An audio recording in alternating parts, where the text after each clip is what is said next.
off.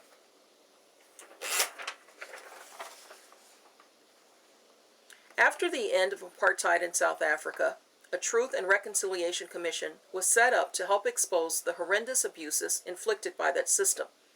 Their intention was not retribution, but to examine how such a system could have taken hold and to bring about some sort of peaceful reconciliation between victimizers and their victims, so that the country could move forward without the festering hatreds and demands for vengeance years of oppression may have engendered in the hearts of the dispossessed.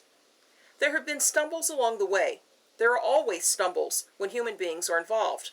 But all in all, the Commission was remarkably successful, and in a world where opposing ethnic and religious factions fester for centuries, only to erupt into horrific violence at the least provocation, the South African experiment to expose the truth seems to have resulted in a kind of national catharsis. And remarkably, it was done not by turning a blind eye to its troubled history, but by bringing it out into the sun for everyone to see. I am not at all cynical about such efforts.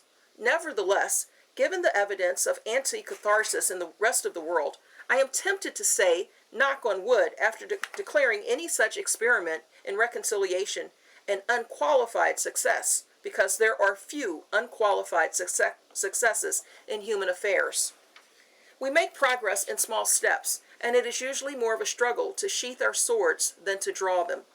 And it's easy to imagine the South African model as a remedy for much that ails the world, but, and I bring this up today because Senator Patrick Leahy of Vermont has proposed a Truth and Reconciliation Commission to investigate the Bush administration. The mistakes and illegalities of the last administration are familiar to us all and need not be reiterated here.